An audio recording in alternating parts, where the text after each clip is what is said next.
Good afternoon, everybody. Uneducated Economist here. In this video, we are going to talk about 3 things that you can do to deal with the fact that we have massive inequality taking place within the United States.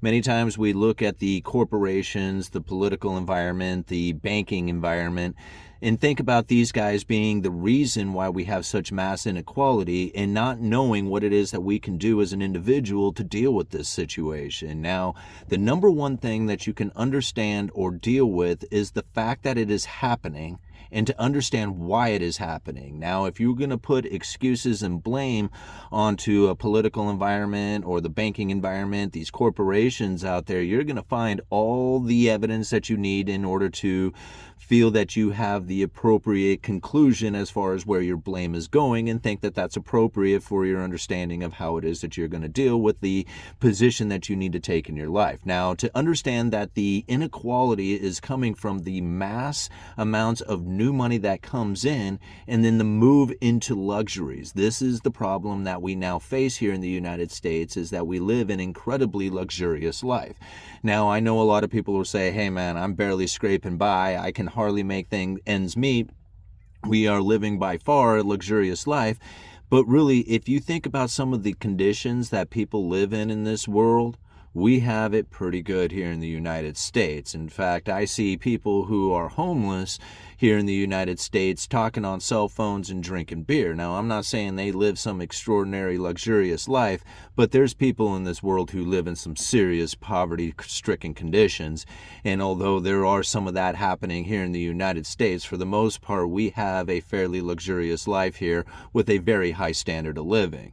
Now, because the new money comes into the United States in a way that is from debt issuance and not from production, the debt issuance is what really ends up separating the rich from the poor, as the people who have access to that debt first go and spend it on luxurious items, which then causes the necessities of life to be very expensive for most people, as that luxurious experience that most people are not experiencing from the new money are then separating the rich from the poor to the people who do have access to that new money. So again, if we were bringing in new money from production, then we would have a standard of living across the nation that would be somewhat easy to achieve. You can recognize this from back in the 60s, 50s, 60s, 70s, even going into the 80s. The United States was a very productive nation in which that the products that we had produced and pushed out there to the world was bringing in new money, which gave us that higher standard of living. The more we increased our standard of living, that move into luxuries, the more the separation between the rich and the poor began to take place.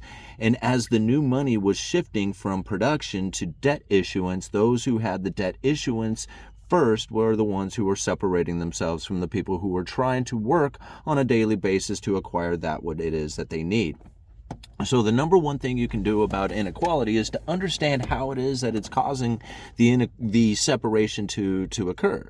And if you think about it from that production bringing new money in or debt issuance that brings new money in, the people who have access to the debt and then spend it on cash flowing assets like that of rental properties or something of that nature, they're the ones who are then separating themselves by being property owners or capitalists. And so that moves into the step of number 2 of how it is that you deal with the inequality is to take a position of being a capitalist or a property owner, which means that you are going to be buying into the stock market, you're going to be buying into rental properties, you're going to be buying into businesses, you are trying to increase your skills in order to then acquire a position in which that the work that you are doing today will continue to pay you into the future, meaning whether that's through passive or perpetual income of some sort, these are the mindsets that you are working towards. So think dividend paying stocks, think business investment.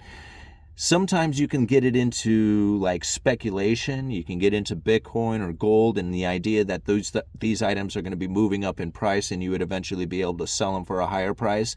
This is more of a speculation and not necessarily an investment, but still can be putting you into the capitalist position or eventually a property owner position. But these are the two positions in which that you need to take in order to be on the other side of the wedge to deal with the fact that we have the inequality. These are the people who are on the other side of the wedge. Now, most people are of the mindset that they work every day, and by working every day, you can contribute to a retirement fund or something of that nature.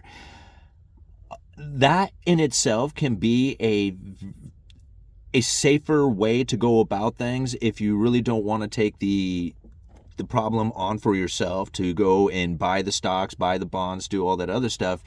You ultimately leave that to a financial advisor. You go and work every day and you take part of your production that you are doing in work and you move it into those capitalistic property owner positions, even though you may not be necessarily taking the position yourself, but then hiring somebody to do it. This again is like an idea of 401k or a Roth IRA or something of that nature that you might be able to do some contributions through your job or through your business that you are doing on a regular basis and moving it into that. This again could possibly put you on the other side of the wedge, and should if you are very focused and disciplined by putting that money into those accounts your entire life, right? So again, you can move on to the other side of the wedge by doing something like that. And then the third way of doing it is cutting your expenses. Learn to live as cheaply as possible. And I think this is probably the number one thing that most people here in the United States face a problem with, is that we are very materialistic here in the United States. What kind of car do you drive? What kind of clothes do you wear? What kind of vacations do you take? What kind of image can you put out there that impresses people by how you live your life with the money that you have, or at least the finances that you have? People look at a big house or a nice car and they think, man, that's very impressive. You obviously do very well in order to be able to afford these things. But ultimately, most people can't afford those things. And they're living paycheck to paycheck, and they stress about what it is that's going on in their life every single month, trying to figure out how it is that they maintain this elevated living condition that they have put themselves in. And that's really probably the number one problem that most people face, and end up putting themselves on the bottom side of the wedge by literally taking out debt to enjoy luxurious experiences like having a nice car or taking a nicer vacation or having that big house. These are the things that most people think of as an American dream kind of position, in that they deserve it for working as hard as they do. Now, understanding that working as hard as you do is not the same as working as hard as you did back in the 50s and 60s, where that production would provide you with the house and the car and the vacations and all that other stuff, because we were a producing nation at the time. And in our head, when we show up 9 to 5 at our job, we are that producer.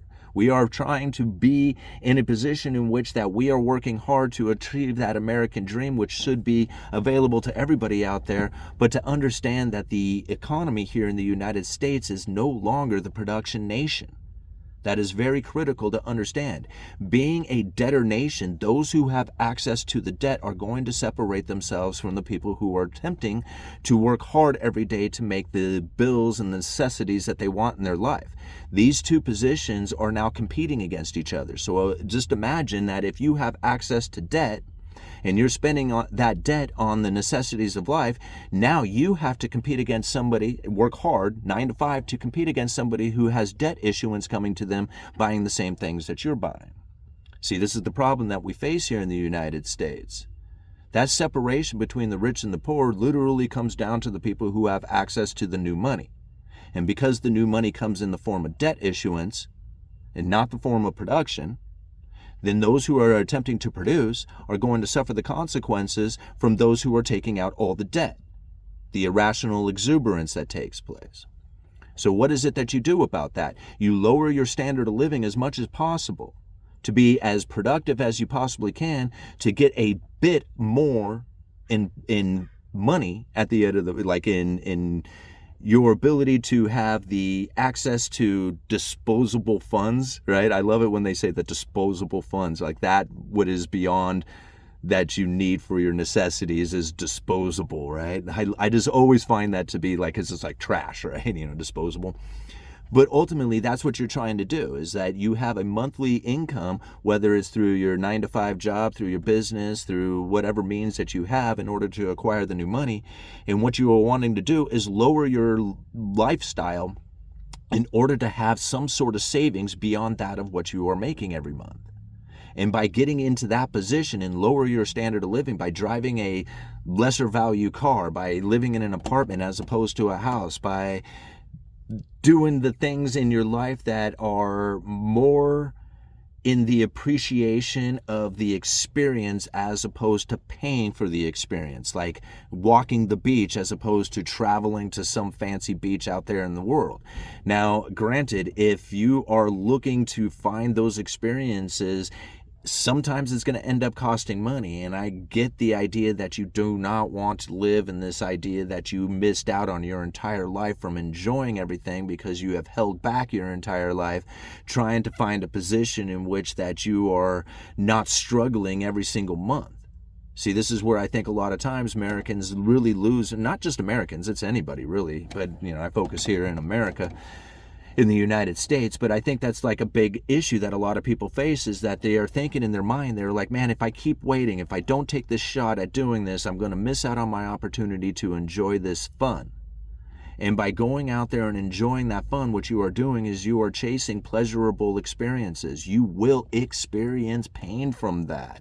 Just think about every pleasurable experience that you have ever tried to go off there and do. You almost always have a result of pain from it. You're hungover, you're in debt, you had an argument with a friend or family or something over the issues that were taking place at the time. But when you chase excellence, you get rewarded for that. You are actually rewarded with somewhat of a pleasurable experience where things are not stressful. You're able to pay your bills. You actually go out and enjoy the things that you were wanting to enjoy without the stress of being in debt or having somebody being pissed off about it or something of that nature. Chasing excellence on a regular basis is a pleasurable experience if you do it enough. You will find that chasing excellence and doing business and making the business deals is where you can get your dopamine hits from, as opposed to going out there to the bar and trying to hook up, or going out there and spending all your money on fancy toys or food or something of that nature. Don't get me wrong, I like to eat, but going out to eat as opposed to staying home and cooking your own meals is a huge price difference that you would pay for that food, all right? And this is, again, by looking at probably the number one thing that you can do is to lower your standard of living and increase your income. And the more you do that, the better you have at a chance to then start moving into what it is that step 2 is saying, that is to be the capitalist or to be the property owner. But to understand step 1, which is the debt issuance, is separating the rich from the poor because they have access to the new money. And what they spend that new money on is then causing the prices to go up that you have to work daily, 9 to 5 on a regular basis to try and compete against. It's going to be very difficult to do that. You have to work very hard. You have to earn a lot of income. You have to do a lot of business in order to compete against somebody who has access to debt. That's the problem that we are now facing, and causes that separation to grow ever increasingly more. So again, understand that the debt issuance coming in is the separation between the rich and the poor. And if you want to do something about that, you have to be in the position of being on the other side of the wedge, which is a capitalist or a property owner. Everybody who's working 9 to 5, and I don't care how much money you make.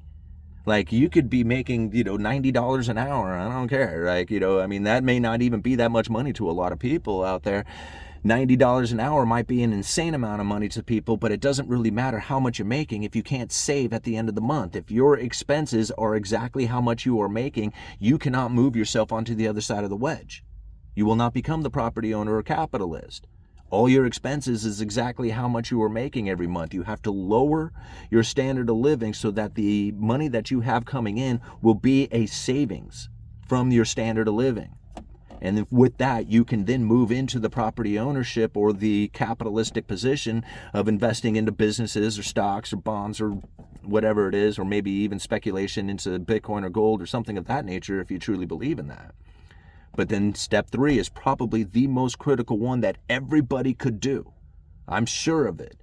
Like, I don't care how cheaply you live, you could probably find an expense out there that you are using or doing for a pleasurable experience that you could cut back on. And once you do that, you can start creating the savings that you are needing to move into step 2, which is the capitalistic property owner position, because you are not going to be able to compete against those who are getting access to the new debt if you are working 9 to 5. Those three things. It's that simple. Right? Now, it's difficult because, each one of those things is very hard to understand how it is that you can conduct yourself so that you can be in those positions. That's very difficult a lot of times to understand how to get there. But to know that it's a daily task. Every single day you are building up your life in order to be in a position in which that you are not stressing to pay the bills, or that you can actually enjoy some of those vacations without feeling the pain from the pleasurable experiences that you are going. It's a very natural thing that is occurring because you have positioned yourself in order to acquire those things without the pain. Right? Uneducated Economist. You guys let me know.